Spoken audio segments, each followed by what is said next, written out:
अदृश्य शक्ति के रूप में सृष्टि के कण कण में व्याप्त भगवान का प्राणी मात्र के लिए जीवन को जीने का रास्ता उन्हीं की वाणी में।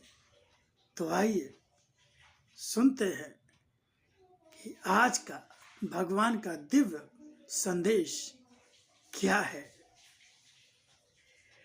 बाधाओं का आना जीवन का अंत नहीं, रुकते ठहरते गतिहीन जीवन का अंत है। तुम असत्य बोलने को ही मानते हो, मगर असत्य बोलने में ही नहीं, तुम मेरे समक्ष जब कुछ सोच भी लेते हो और सोच कर भी नहीं करते, असत्य ही होता है। भावना में बंधे आरती करते, भजन गाते, भाव विभोर होकर न मालूम कितना कुछ अर्पित कर देते, मगर भावनाओं का रंग बदलते या परिस्थितियों के बदलते ही या तो भूल जाते हो या याद न रहने का ढोंग करते हो। तब सब कुछ असत्य ही तो होता है। असत्य यह भी होता है कि तुमने सोचा बहुत कुछ मेरे लिए करने को, और यह सत्य होता है कि तुम कुछ कर भी सकते हो, मगर मन सब कुछ अपने लिए ही समेट लेना चाहता है। इसलिए तुम कुछ नहीं करते। तो असत्य यह भी है, मेरे भक्त के पास धन हो या ना हो, वह स्वयं को धनहीन कभी महसूस नहीं करता।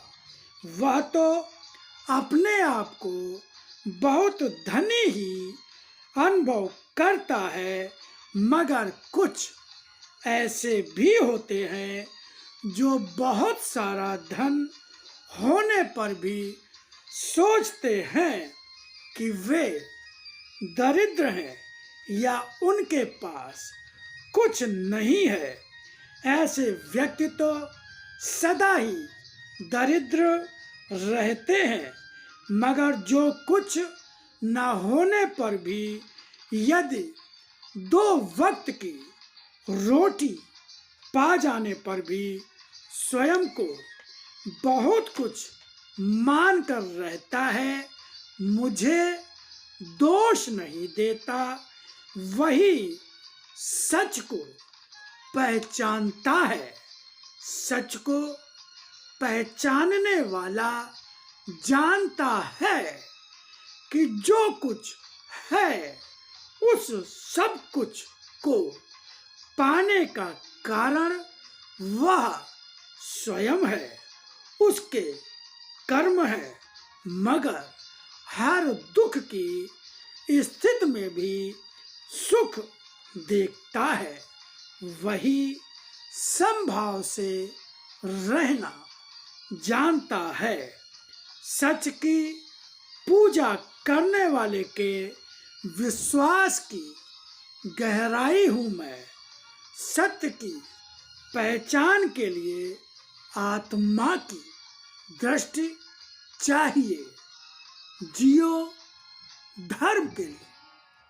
जीवन धर्म के लिए ही होता है। इसे धर्म के लिए जीकर ही जीवन का अर्थ प्राप्त किया जा सकता है। धर्म साधने के लिए धर्म का आश्रय लेना ही होता है। यह तुम ही जानो कि धर्म और सत्य दोनों को ही जीवन में कितना साधा और कितना पाया है। धर्म का ही हाथ एक ऐसा हाथ होता है जो सदा व्यय करता है, मगर जो व्यय करता जाता है वही संचित होता जाता है। कभी व्यय होकर भी समाप्त नहीं होता। जितना ही व्यय करोगे उतना ही बढ़ेगा। सत्य की साधना करने का उपक्रम करो। संसार मात्र सांसारिक जीवन का स्थान नहीं है। यह भक्ति करने वाले के लिए तो स्थान है साधना करने का। यह समय बताएगा कि तुमने जीवन को किस लिए और किस प्रकार जिया है।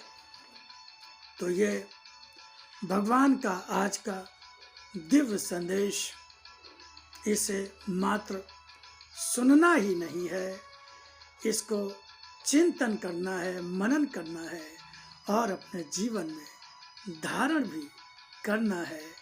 यही भगवान का आदेश है।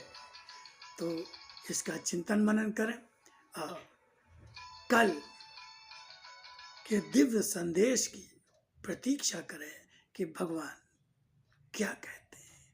ओम जय राम जी की ओम शिवाय।